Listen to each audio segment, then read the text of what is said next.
Galera, tudo bem? Sejam bem-vindos a mais uma aula aqui na LAC Concursos. Eu sou o professor João Kleber e estarei ministrando a disciplina de Informática Básica para vocês. Bom, na aula de hoje nós iremos ver o conceito de correio eletrônico, o que é, quais são suas características e o que é cobrado, pelas bancas aí nos concursos públicos, tá?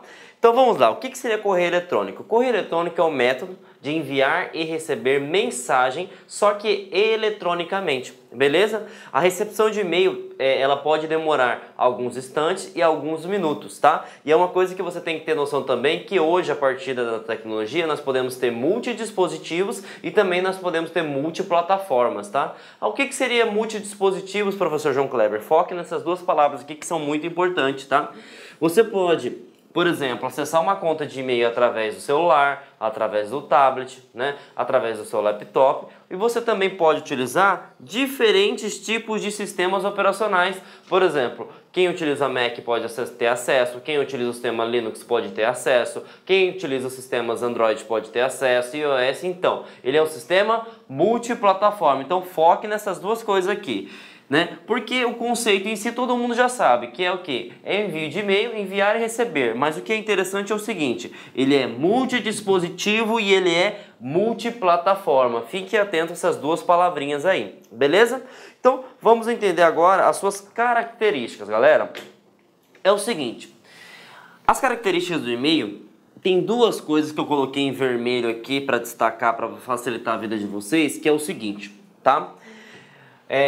Nós temos vários provedores de e-mail que são gratuitos, tá? Mas existem alguns provedores que cobram, tá? Mas a maioria elas são gratuitos, Se cobrasse em alguma prova que já caiu, todo provedor de e-mail ele cobra, falso. Existem sim provedores gratuitos. A gente pode elencar, por exemplo, o Gmail, o Yahoo e bastante outros, que podem ser utilizados, beleza? Agora, se você tem um e-mail, por exemplo, empresarial, vamos supor que eu tenho e-mail joão@lacconcursos, por exemplo. Aí esse e-mail já é empresarial, é fins lucrativos, é fim para comércio. Aí sim eu poderia, o quê? Cobrar. Beleza? Então, entendemos aí o primeiro conceito, agora vamos para outro. Alta velocidade, O e-mail nada mais é que ele substitui o serviço de cartas, Antigamente, por exemplo, se você tivesse um parente que morasse no Japão, nos Estados Unidos, como que você faria para enviar uma foto, ou até mesmo para se comunicar com ele? Teria que mandar uma carta, demoraria dias, semanas ou até meses para chegar a carta lá, para depois ele reenviar, ou responder a tua carta, falando o que aconteceu. E isso hoje, nós vemos a era da informação, nós precisamos de tudo para ontem. Então o que acontece? O e-mail ele permite que você tenha uma alta velocidade, tá? O que eu quero que vocês foquem aqui? Não instantâneo, tá? Isso já caiu em concursos, principalmente da banca CESP, tá? Que eles cobram que o e-mail é algo instantâneo. Gente, o que é instantâneo? É em tempo real. Tá? Você acabou de enviar, a pessoa recebe na hora, tá? Eu sei que muitas vezes você envia um e-mail, rapidamente a pessoa consegue receber, e já te responde. Só que isso pode demorar alguns instantes e alguns minutos. Em tempo real não demora nada. Um exemplo de comunicador instantâneo, por exemplo, seria o WhatsApp. Você envia na hora e chega na hora, diferentemente do e-mail. Então fiquem atentos aí, que o e-mail ele não é instantâneo, tá? Quem é instantâneo são o quê? Os comunicadores instantâneos. O e-mail é um correio eletrônico, tá? Foca na palavra, ele pode demorar alguns instantes e até minutos, por favor, beleza? E também ele serve para a gente transferir arquivos, envio de fotos, imagens e etc, beleza? Claro que tem que ver se o seu provedor, aceita uma quantidade X de armazenamento, tá? Beleza? Então, entendemos que ele pode ser gratuito, que algumas bancas falam que os correios eletrônicos, os provedores, eles têm que cobrar, falso, Eles possuem alta velocidade, só que ele não é o que? Em tempo real, ele não é instantâneo, tá? E também ele permite a transferência de arquivos, beleza? E aí vamos entender como que é feita a composição, de um correio eletrônico. Vamos pegar aqui primeiro um macete. A estrutura, de um e-mail, um endereço de um correio eletrônico é duas coisas, a caixa postal e o domínio, Para quem não sabe, a gente viu na aula de navegação, na aula de internet, que é o seguinte, o domínio nada mais é que um endereço na internet, né? E o que acontece? Vamos pegar o meu e-mail, profjoãokleber@gmail.com. Então, até aqui eu fiz até uma separação para ficar fácil para vocês entenderem, é o nome da minha caixa postal, tá? Uma coisa importante, o meu nome é João Kleber, tá? Mas eu poderia muito bem colocar, por exemplo, Prof. Zé, Prof. Joaquim, porque a caixa postal não é obrigatoriamente necessário que seja o nome ou faça referência ao dono da caixa postal. Foi o exemplo que nem eu dei de domínios para vocês, né? O Banco do Brasil é uma empresa, mas o domínio dele é BB. Então, não necessariamente a caixa postal tem que ter o mesmo nome ou alguma referência ao dono da caixa postal. Então, fiquem atentos, beleza? E aqui, depois do arroba, o Gmail seria o quê? O meu provedor de serviço, o meu dono do meu serviço, que seria Gmail. Mas eu poderia, por exemplo, estar aqui, @lacconcursos.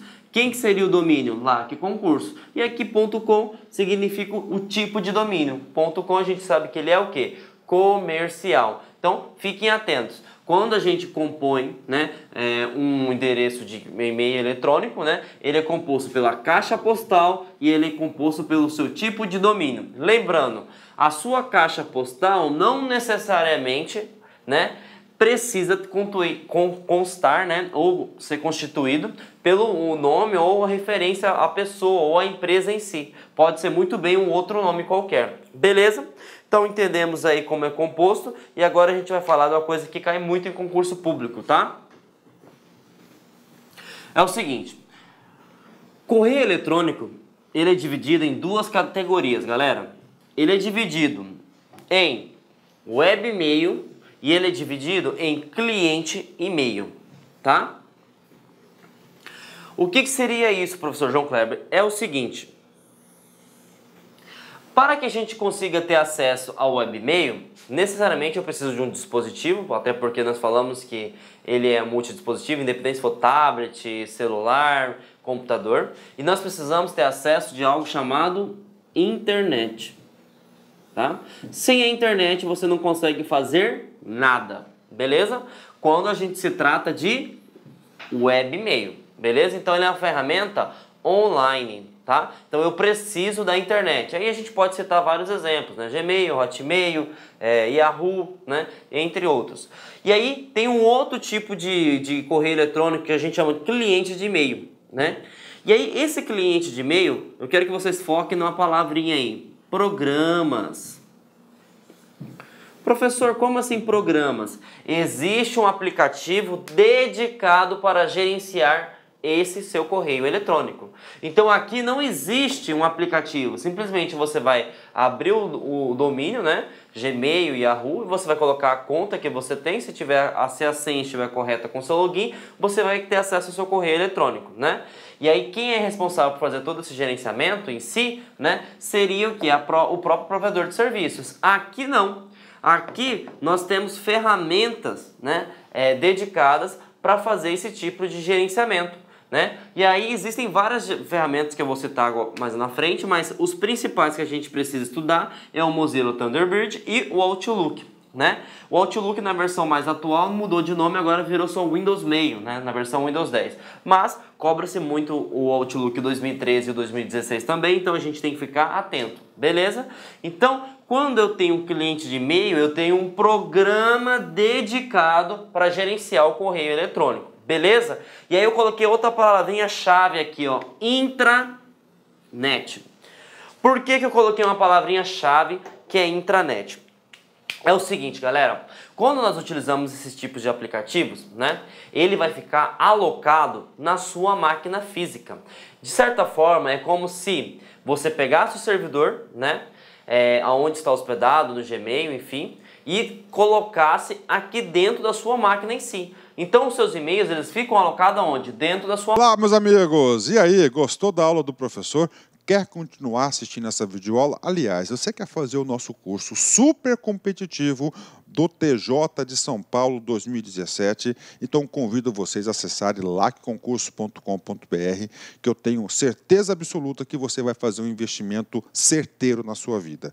Garanto para vocês, se vocês assistirem todas as nossas videoaulas, seguir a nossa sequência de aulas, fazer o nosso personal coach, que é o nosso projeto pedagógico, eu tenho certeza absoluta que lá no dia 2 de julho de 2017, no dia da prova do TJ, eu tenho certeza que você ficará altamente competitivo e vai lembrar do LAC durante as 5 horas de prova. Tá certo, meus amigos? Então, espero vocês. Pode se matricular sem medo de ser feliz. A nossa escola já está no ar há 8 anos e eu tenho certeza que nós vamos proporcionar uma grande preparação para o seu concurso, o concurso da sua vida. Forte abraço, fica com Deus. Tchau, tchau. Clique lá.